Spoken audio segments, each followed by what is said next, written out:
Muy apreciados, un placer saludarles, muy bienvenidos, bienvenidas.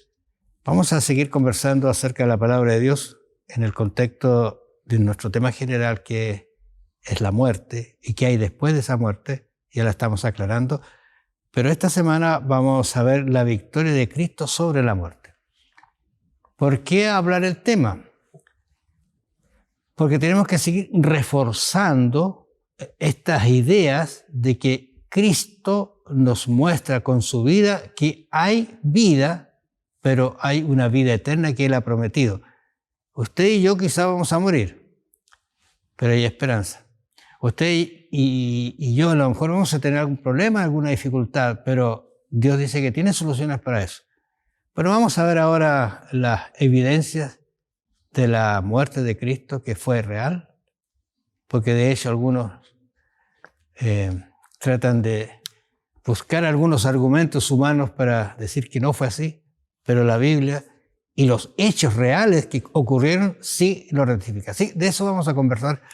¿Qué te parece, Alan? Buen tema, ¿no es cierto? Hola, hermano, sí, estamos entusiasmados. Es bien interesante, bien bonito este tema.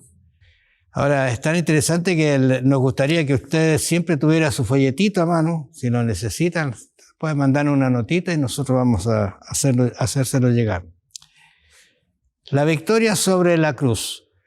Hay un texto que está allí en Apocalipsis 1:17. ¿No? Creo que lo tengo por acá, sí. Apocalipsis 1:17. Está referido a un momento muy especial porque Juan, recuerde usted que Juan está escribiendo en un lugar muy inapropiado, voy a decirlo así. Está preso, pero está recibiendo las más lindas revelaciones de Dios. ¿Qué dice 1:17 y 18? ¿Qué dice ahí? Hablando Juan, dice, cuando le vi, caí como muerto a sus pies. Y él puso su diestra sobre mí, diciéndome, no temas, yo soy el primero y el último, y el que vivo y estuve muerto. Mas he aquí que vivo por los siglos de los siglos. Amén. Y tengo las llaves de la muerte y del Hades. ¿Qué te parece el texto? ¡Qué poderoso! Es potente. En el contexto que estamos hablando. Porque la revelación que le hace Jesús a Juan es extraordinaria. Primero, ¿qué le dice? Bueno, Juan se dio cuenta de quién tenía al frente. Ahora, ¿y cuál es la reacción que tiene cuando lo ve? Dice, caí como muerto. Era una impresión tener nada menos que a Jesús frente a él. Pero ahora, ¿cuál le dice? No temas. Hemos conversado sobre este no temas. ¿Eh? No temas ni desmayes, yo estoy contigo. Se repite mucho en la Biblia. Claro. No temas, le dice. Y la otra expresión que me dice, yo soy, aquí viene una descripción de lo que es Dios. Yo soy el primero. ¿Tú recuerdas que una vez Cristo andando estaba hablando, si no recuerdo mal, en el capítulo 8 y capítulo 9 de Juan? Él habla y se expresa que Él es el Mesías, sí, y quieren apedrearlo. Porque según la gente, si un hombre podía decir esto, estaba profanando, estaba haciendo algo incorrecto. Quieren apedrearlo. Dice que él se va y no lo logran encontrar. O sea, es muy grave. Pero ahora, ¿qué le está diciendo? Yo soy el primero y el último. Pero este concepto, diga que es interesante porque en lo que estamos conversando, dice, y se puso a mi diestra, ¿no es cierto? Dice, yo soy el primero y el último y el que vivo, y aquí viene lo lindo que yo quiero decir, el que vivo y estuve muerto. ¿Qué le está diciendo Juan? Y después dice, más he aquí que vivo por los siglos de los siglos. O sea, el proceso lo completé. Juan había visto a Jesús resucitar, o sea, no resucitar, sino lo vio resucitado, vivo. Incluso hay unos conceptos del camino de Maús cuando se encuentra con esos discípulos. Así que interesante esa idea, pero dice, yo soy el mismo, yo soy el que estuve allí. ¿Te acuerdas cuando caminábamos? Voy a hacerlo así. Cuando andábamos, cuando decíamos los milagros, cuando sanábamos, cuando les hablaba. Habían pasado por lo menos 50 años de que Juan lo había visto y la última vez lo había visto resucitado, y durante todo ese tiempo, llegando ya a la vejez, ahora ve por primera vez a su maestro. Digamos, tiene que haber sido el encuentro, y es el Cristo resucitado el que en persona le viene a dar el Apocalipsis a Juan. Claro.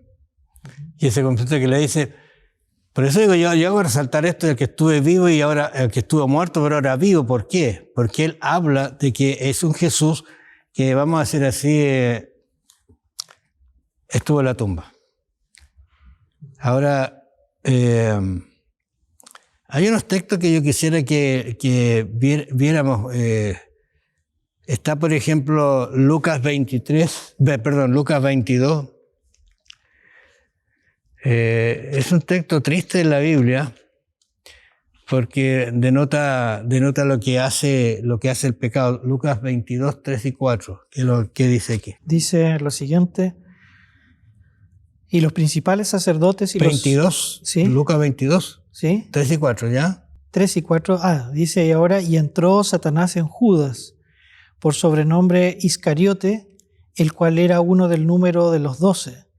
Y este fue y habló con los principales sacerdotes y con los jefes de la guardia de cómo se lo entregaría. Está maquinando entregar a Jesús, ¿no es cierto? Ahora, yo estoy leyendo, no sé si te das cuenta cómo Satanás puede, donde sea, puede actuar si tú se lo permites. Porque en Juan 13:26 dice, respondiendo Jesús, a quien diere el pan mojado, aquel es. ¿Dónde está Judas? Están en la Santa Cena.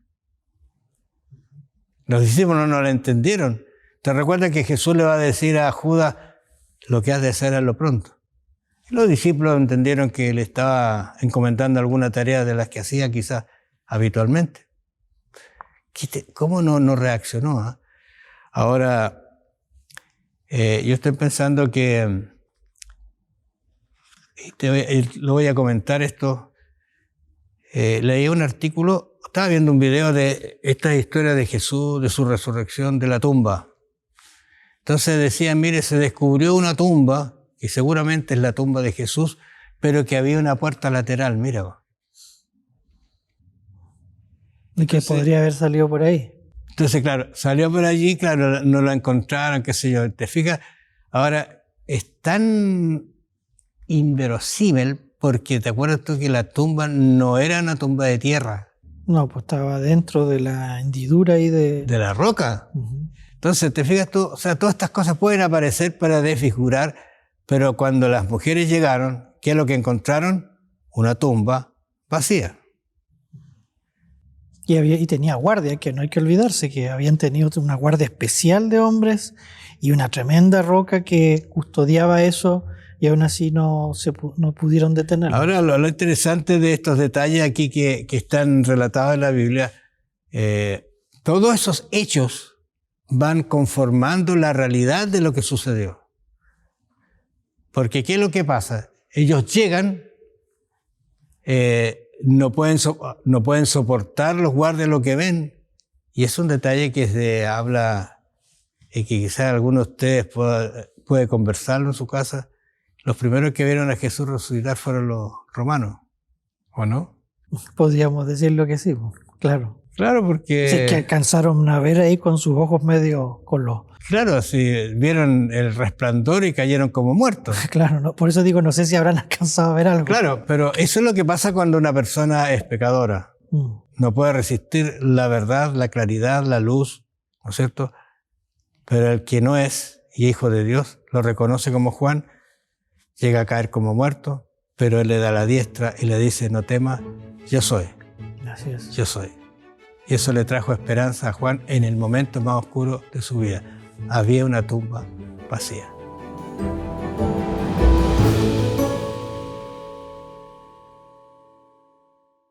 Bueno, habíamos conversado acerca de esta tumba que está sellada, que es una evidencia en realidad de lo que es la resurrección, porque el hecho de que esté sellada y cómo se abrió milagrosamente. Además, las mujeres fueron, no encontraron nada, solamente el lienzo, y interesante porque el lienzo ordenado, él había salido, había resucitado, ya no necesitaba eso, porque ahora tenía las ropas de gala del triunfador. Pero aquí aparece un tema que extraordinariamente hermoso es Él ha resucitado. Yo la semana pasada lo había conversado, ese concepto de ha resucitado, es realmente extraordinario. Allí en Mateo 28, del 1 en adelante, algunos textos, 1 al 6 quizás. Sí, en Mateo 28, hablando de la resurrección, dice el versículo 1, pasado el día de reposo, al amanecer del primer día de la semana, vinieron María Magdalena y la otra María a ver el sepulcro. Y hubo un gran terremoto, porque un ángel del Señor descendiendo del cielo y llegando, removió la piedra y se sentó sobre ella. Su aspecto era como un relámpago y su vestido blanco como la nieve. Y de miedo de él los guardas temblaron y se quedaron como, dice, muertos. Mas el ángel respondiendo dijo a las mujeres, no temáis vosotras, porque yo sé que buscáis a Jesús, el que fue crucificado. No está aquí, pues ha resucitado, como dijo, venid, ved el lugar donde fue puesto el Señor. Qué impresión aquí de estas mujeres, ¿eh? La actividad preciosa de las damas, de las mujeres para Cristo. Él siempre tuvo mujeres que lo atendieron, ¿eh? En las necesidades que tenía quizás como humano. Pero aquí estas están teniendo el privilegio de encontrarse con una tumba vacía y ellas tienen el cometido ahora de ir y decir, ha resucitado. Así es. Y lo otro que cuando uno ve el relato se encuentra que en realidad no le creyeron, ¿no? No le creyeron, pues. O sea, uno ve cómo está separada un poquito esa realidad. Tanto, ¿te acuerdas que habíamos conversado la semana pasada que les habló a los discípulos, es necesario que yo padezca, que pase esto? Pero ahora que se está cumpliendo, ¿sabes? Me acordé de un relato de la Biblia en que todos oraron para que, me parece que era Pedro, saliera de la cárcel, ¿te recuerdas? Sí, Pedro. Entonces todos oraron, y cuando llegó a la casa a golpear, la mujer, una niña dice que lo atendió, lo vio y no abrió, sino que fue y le dijo, es Pedro. Ay, mujer, estás mal. O sea, estoy orando por algo, la respuesta está allí. Esas son las cosas a veces que nos faltan para entender. Ahora, este concepto de ha resucitado, yo creo que uno debería hacerlo muy propio. Porque si resucitó, no es solo por ti, es por mí. O sea, y por quienes están escuchando allí. O sea, Pablo, como vamos a ver en un momento más en 1 Corintios 15, dice en forma explícita que la resurrección de Cristo es la razón de ser del cristiano, porque todo lo que él logró, incluida por supuesto la cruz, no tendría ni un sentido sin la resurrección. No tendría sentido la resurrección futura de los justos. No tendría sentido la vida cristiana. Y hace una elaboración bien detallada. Si me permite, hermano, yo me acuerdo mucho de mi abuelita en este aspecto, una mujer muy piadosa hasta el día de hoy, ferviente católica. Ella fue la que a mí me empezó a introducir, cuando era muy jovencito, al cristianismo, que era católica. Y siempre me decía, tenés que ir conmigo el domingo a la misa, y yo la acompañaba a veces.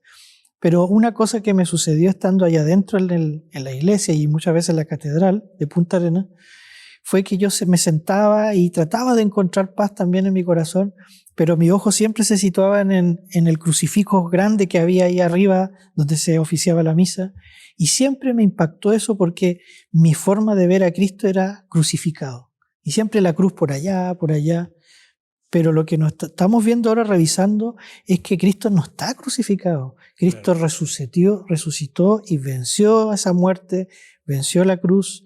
Y ese es el sentido principal de la resurrección. Él ha resucitado. Ahora, se dice que muchos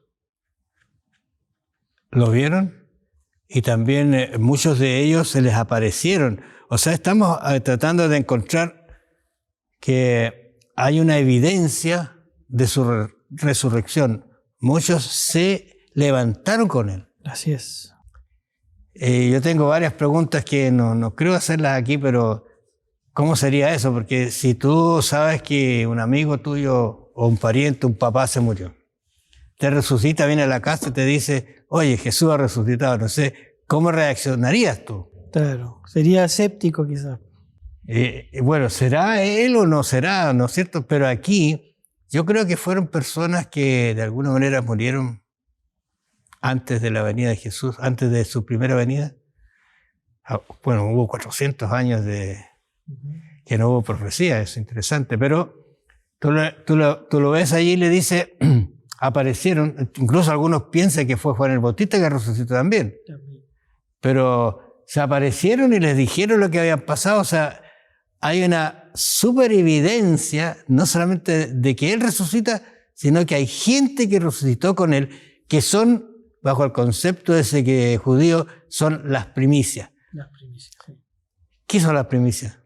Interesante. Tremendo tema ese.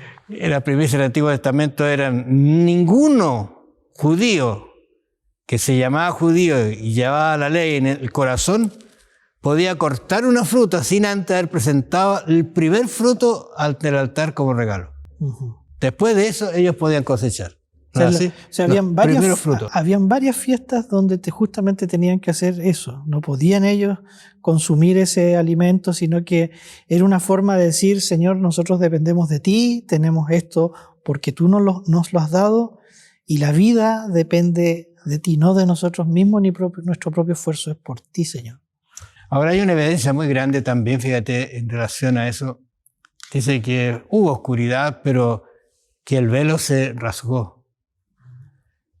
Estoy investigando acerca del velo, porque normalmente uno velo creo que es una cortina. Claro. Tú puedes tomarla y la rompe.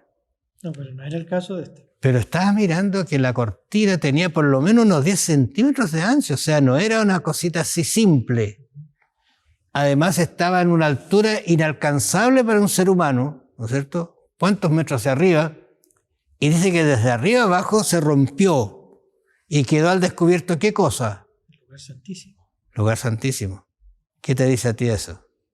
Cristo a través de la cruz está logrando un camino de acceso directo al Padre. Ya no es necesario el sacerdocio, sacrificar animales, como dice en forma muy extraordinaria la carta a los hebreos, pero eso significa ese simbolismo. Es sencillo, pero es muy profundo, y todos tenemos, como dice Hebreos 4, acceso al trono de la gracia ahora, para el oportuno socorro a través de Cristo.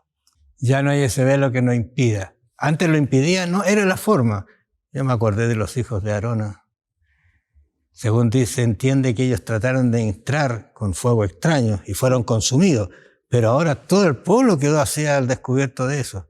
Yo me imagino que después tratando de arreglar, trataron de ver de cerrarlo, pero ya había quedado descubierto y no pasó nada. En el lenguaje profético, el tipo, ¿no es cierto?, se cumplió. Que era Cristo es el antitipo. Cumplió todo el sistema de sacrificio, lo que apuntaba en la persona de Cristo. Se cumple en una hora que si tuviéramos tiempo lo analizaríamos, incluso en la hora donde se realizaba el sacrificio, claro. En la Pascua. Todos los elementos rituales se cumplieron y ahora podemos a través de la persona de Cristo acceder al Padre. Qué interesante cómo hay evidencias de que Cristo realmente no se quedó en la tumba, sino resucitó y resucitó para salvación nuestra.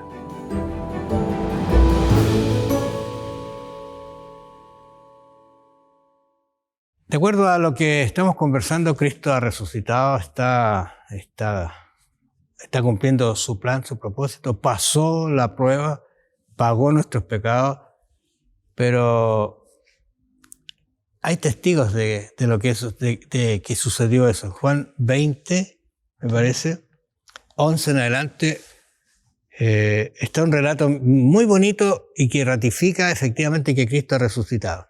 Sí, dice así, pero María estaba fuera llorando junto al sepulcro, y mientras lloraba se inclinó para mirar dentro del sepulcro y vio a 2 ángeles con vestiduras blancas que estaban sentados el uno a la cabecera y el otro a los pies donde el cuerpo de Jesús había sido puesto. Y le dijeron, mujer, ¿por qué lloras? Les dijo, porque se han llevado a mi Señor y no sé dónde le han puesto. Cuando había dicho esto, se volvió y vio a Jesús que estaba allí, mas no sabía que era Jesús. Y ahí está el relato que sigue. ¿Qué te parece? O sea, un relato maravilloso porque es una experiencia muy personal. Ahora, cuando lo reconoce María, a mí me gusta ese momento en que lo reconoce, porque ella cree que es el hortelano. Si tú lo sacaste, estás ordenando aquí, lo sacaste, ¿dónde lo pusiste? Yo quiero verlo, yo quiero estar con él, lo amaba mucho a Jesús. Claro, había sido perdonada.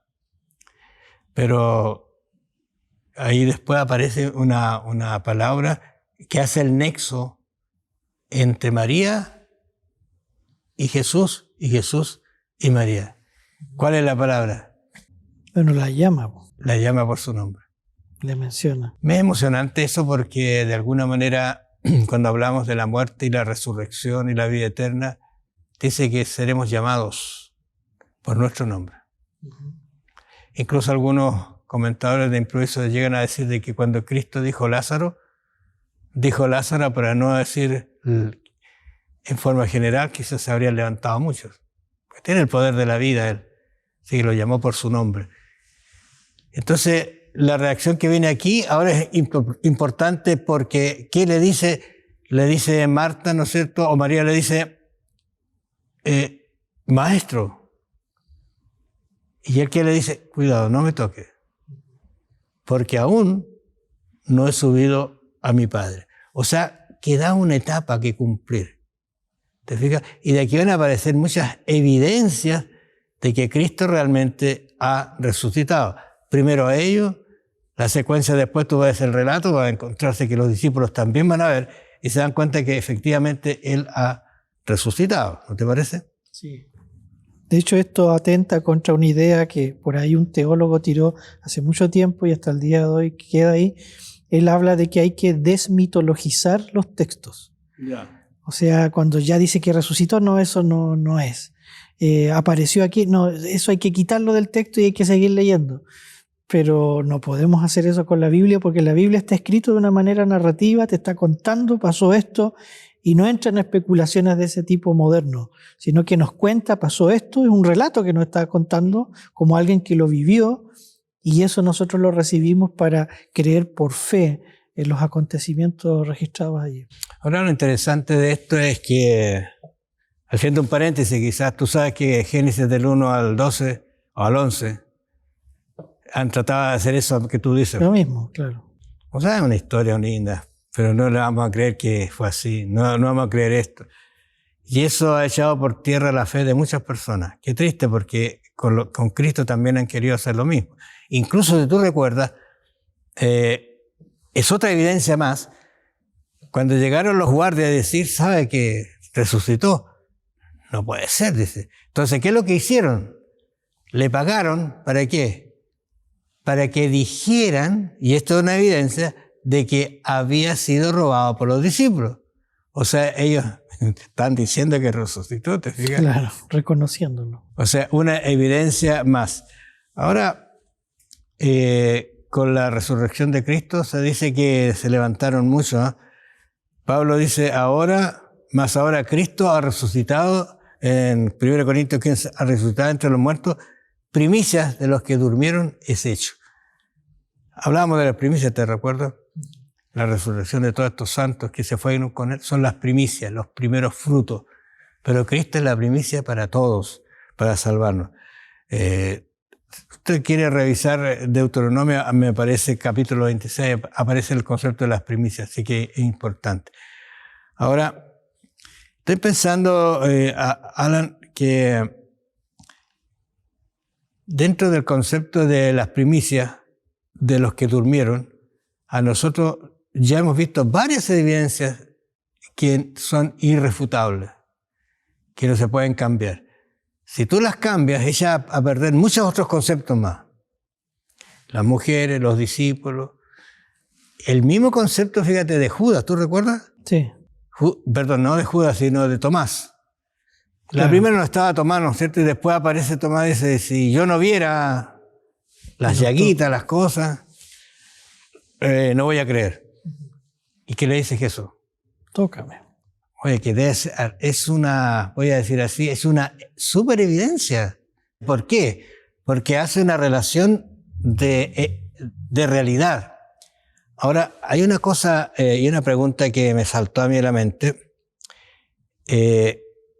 cuando Cristo nos lleve como primicias, también nos resucite, ¿nosotros vamos a llevar las marcas del pecado? No. No es así. No. Dice que seremos transformados. ¿Pero qué pasa con Cristo? Cristo va a tener su cuerpo glorificado, pero las marcas de la cruz y de su costado van a permanecer para siempre. Son marcas insignes, marcas que llevarán el recuerdo de lo que Él hizo por nosotros. Sí. Por eso se dice que el plan de la redención, de la salvación, será un tema de la eternidad. Uno no puede imaginarse estos conceptos de eternidad porque es mortal, es limitado. Pero sí podemos decir de que vamos a poder conversar la eternidad, este plan, porque es inagotable.